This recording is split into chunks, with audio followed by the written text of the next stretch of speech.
Hi there, Annalena here with another video. I want to share with you today another short story that I have written, and it's called Every Little Moment.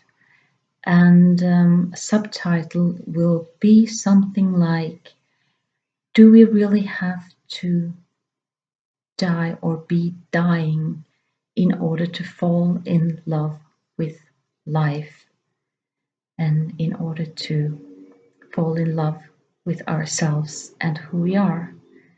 So, this little story is based upon the story of a friend of mine who died from cancer 8 years ago. So, I had the story for many years. Um, and her real name is Lily, but in this story, I call her Bitten. Yeah, I was just, I don't know why really, but well, anyway. So one afternoon we met and we had agreed that she'd talk about what it was like to go through what she was going through, having cancer, knowing that she could actually get sick really quickly, and what it had done to her, and how she had started to work with herself when she was diagnosed with cancer. The doctors gave her 2 years, but she lived for, I believe, it was nearly 8 years. So she was a wonderful person. We had a lot of fun together, and I sang at her funeral. Um, I she asked me about that, and I said yes, and I was so nervous, uh, but I did it, and it was a gospel song. I used to sing gospel for about 5 years. Yeah, I asked her if I may use this little story, if I may, if other people may read it, hear it, and she said yes to that. Back then, she had nothing to hide at all. So, in memory of her, my friend Lily, and the wisdom that she shared, I want to read her story out aloud. I'm going to need my glasses, and it's called Every Little Moment. Every little moment is a precious moment together with this woman. I have only met her a few times, but it feels as if I have known her always. Her eyes shine with glorious joy, but also boundless grief. Her contagious laughter expresses both vulnerability and strength. All her defenses are down, and when she speaks, her soul is laid bare for all to see. Bitten is her name, and she knows she is dying, but the desire to live is stronger than ever. She tells me her story, and I become submerged in it. Just move the chair a little bit. Okay. So now she tells her story. She tells me her story. My head has been like a desert walk this last week. The last test showed that the end is near for me. I don't know if I will be sick tonight on my way to die, or whether I will live to see tomorrow. I could even survive another year or two. I often lie sleepless at night. It's there all the time, intense and present. I live on my nerves both day and night. It pushes me into a corner and looks into my eyes. Now what? What do you want right now, Bitten? What is life for you right now? Then I sit down in the living room and look at the starry sky. I look at the moon, the clouds, and the trees. Sometimes I bathe in the moonlight. The life that I have now, the desire for life, the urge to have more of it, it can sometimes feel so intense. It becomes so present. It becomes so important. When I became sick, it seemed inevitable. Of course, I was going to die in my mid-50s. Life was not meant for me anyway. That was my philosophy. I have struggled so hard to survive. Just me and my children. I let no one in. I had no close friends. Life was about survival. It has not been a conscious thing. It was my belief system. Then I met others, people who expanded my horizons as a human being. They have been very real in their messages to me, never failed me when I needed them. My doctor is one of those people. When I met her, she was honest. I give up on your psyche, Bitten. You are so totally indifferent with your life. You are so convinced you will die from this. She was right. I couldn't care less about the diagnosis. I had no feelings. She asked me if I wanted it to be like that. This is how it started, but my defenses were up. I gave the psychologist at the cancer clinic a clear message. I don't care that I'm going to die. I'm ready to pop my clogs anytime. Do not for 1 second think you can get to me. I cannot stand you. Those were my first words to him. He looked at me and then he said, I do not believe you. I can see that somewhere deep inside you are so hungry for life. You are so hungry for the love of life, the love for others, and the love for yourself. I thought he was talking a whole load of bullshit. Good Lord, there he was, assuming he knew what I was thinking. Where had he read that? I believed in obtaining knowledge from something concrete, from books or the World Wide Web, from people who were experts in their field. Someone who could definitely claim that this is how it is. In which book did it say that I, Bitten, was like that? We had many discussions over a long period of time. He went all the way to my borders and crossed them. He threw a pillow at me.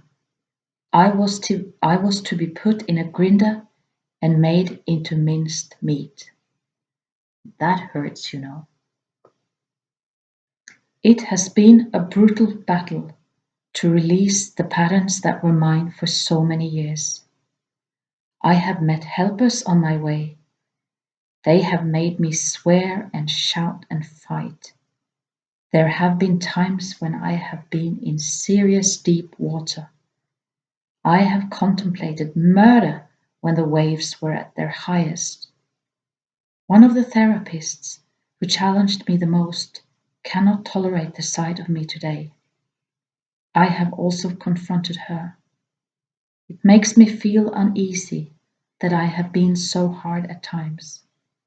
She pushed me into a corner and invaded my boundaries. It was merciless to be confronted with who I was and if I wanted to continue with that. I was furious.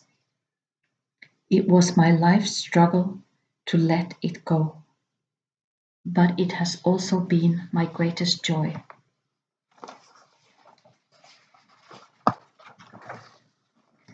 It was the beginning of something new, a new road. I met people who saw me, who saw the real me. They saw the Bitten who was so angry with life, the Bitten who felt worthless. They saw where I was. They said I didn't have to be there. I met people who were interested in me. They liked me. They wanted to see me well. It was a new era in my life. It started when I was 53 years old. The last 2 years have made life worth living. If I had continued like before, it would have been tough. I would have shut down my feelings, been by myself and lonely. I could have continued like that until I was 80, still with the frustration that life wasn't as I wanted. I am not bitter about the life that I have had. It has been fine, but I have lived my life wearing blinkers, without stopping, without looking around. Somehow life became bland, almost one-dimensional. It has lacked a hunger and an intensity, a desire. I had lost the ability to feel a passion for life. I first recognized this when losing life was becoming a reality. The cancer is a raw opponent. It is tough and merciless. It is completely indifferent as to whether I cry or scream. It does not understand or recognize emotion. It's an unconscious force that is out of control, oblivious to everything. I cannot get into dialogue with it, discuss its feelings towards me, or ask it to let me be. Ultimately, it will kill me anyway. The fear of what is going to happen is there. I can be so scared, so afraid. At times I have been at my wits' end. I had stocked up on night sedation and strong painkillers, with a view to ending it all. But I threw it out. It should not be an impulsive act at a time when I am not in control of my thoughts and emotions. I have days when I want the cancer to set me free, show me grace and kill me now. But if I embrace the moment that I have right now, then the cancer is present. On a deep personal emotional level, it makes me feel seen and understood and appreciated. It won't let me go. It demands my presence. Bitten, you are going to die from this. You can die now, mentally, but I give you some life. Take it if you want. And if I take life as it is right now, it's a good day. If I think about what might happen tomorrow, or that I don't get 10 more years, then it's a bad day. I have life right now. The cancer has forced me to choose every second I live. My mother died the day I was 33 years old, the same minute I was born. During those 33 years, I had contact with her every day, even when I lived in Africa. She would not let me go and consumed my feelings. I held her in my arms when she died. I didn't feel anything. I was relieved. Then I was finally free. Then I could have feelings for other people and feelings for myself. This didn't happen before I was diagnosed with cancer. I don't know what the recipe is for the ideal mother. It was never given to me. What I am trying to pass on to my children is that they should learn to know themselves, not at the expense of anyone, but to know what is important to themselves. I have learned this myself in the last 2 years. I have come closer to my children, and it's mutual. I am so fond of them, knowing the joy of having 4 beautiful individual children. They are not just a product of upbringing and genes. They are really just themselves. We received guidance about how we wanted things to be between us. One of my children wanted to give me a gift. I want to give my mother a gift. I want her to be happy about herself, happy about her life.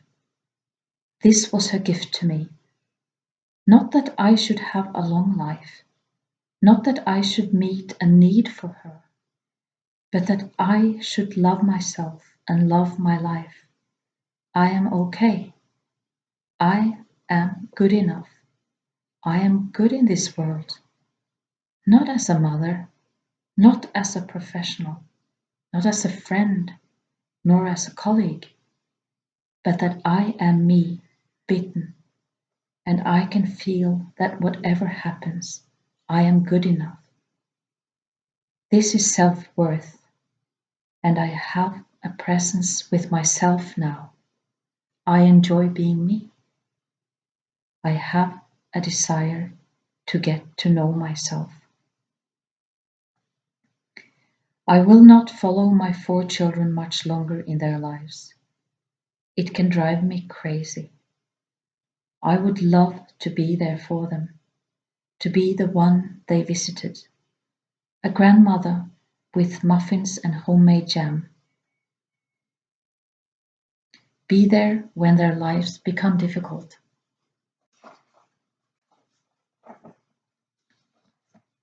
Perhaps be the one they came to, the one they trust. Cry with, move in with. Be the only person they can come to without a filter, as their mom. But I can't. It's a dream. If I'm not going to go mad, then I have to say, there is something I can do. And there is. I can do something about the moment. I can feel that the sun is shining and that there are a few clouds in the sky. I can feel when the balcony door is open and when the cat is stretching. I feel it. I sense it, and I find a heartfelt joy in it. When I focus intensely on the moment, I can turn off the dream in my mind. Then I forget that I will not be here in 10 years. I have a grandchild who is 1 year old. When he runs around with a candle, hammering on the window, he gets so angry when I try to take it away from him. He rejoices with joy when I run after him. He hides in all sorts of places.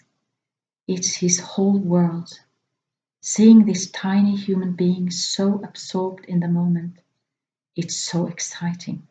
He is so wonderful to see how intense his world is. And my other grandchild, who is 10, we love going to the movies together. I would love to have many years of that, but I won't. I have a day here and now. I cannot decide whether it will be good. Maybe I am sad. Maybe I find that people stay away from me. But I know that I have this day. It does something to me. I can feel it. I have learned something new. When I experience everything in the here and now, it can be overwhelming to feel sad. It's okay to cry and scream. They are emotions, and I occasionally get knocked down by them. But I get up again. It's so valuable to sometimes be overwhelmed by emotions as opposed to just surviving them and not embracing them. I want my life to invigorate me in a warm, loving way. And with each day that passes, I can feel it in my heart more and more. It's so important to me to experience the world as a good place. It means so much to me to meet people, to enter their universe and feel their presence. This ability that I have fills me to the brim. I can feel it in my body. It's bubbling in my blood. It sings in my head. It's like being in love. It's so immersive and wonderful to my body. There is nothing that can disturb that infatuation.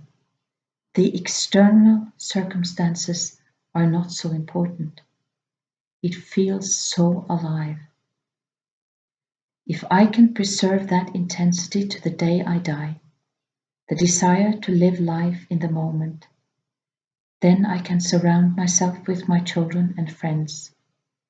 I will notice that someone is walking around me, shaking my pillow, putting a cloth on my forehead, and holding my hand. There will be many bright star moments during the day. Then even dying will become a life-affirming process. I am so scared to lose that ability. Then I am lost. I have had a more intense life over the past 2 years than I have ever had. I have learned to feel life, the depth of it, the intensity of it. It's a gift. I am so grateful for that, and it feels so right. I can feel the joy in my stomach. I can feel the grief and the desire and hunger for life. The cancer was my death sentence. It was also the one that lit a flame. That flame has become a light, and that light shines stronger for every little moment I have left. I walk on the beach one evening. Bitten's story floats gently in the air. It fills the room with a heartfelt presence. She is one of the star people I have met on my journey through life. I am merging with the starry sky, the caresses of the wind, and the eternal song of the waves. In a glimpse, I can feel a heartfelt joy of being a little human on this earth. Yeah, I'm getting a little bit emotional here. Yeah, sharing the story. So, just a few words to end. I was in a sweat lodge that afternoon when she died. A friend of her called me just before we entered the sweat lodge, and then of course I knew why I was there. So just wanted to share the story with you. I think it carries such a beautiful message to the ones of us who are still here on the planet. That we don't have actually to die in order to fall in love with life and who we are. At least I want that. Take care, everybody. Be blessed. Sending you so much love. And to Bitten, thank you. I love you.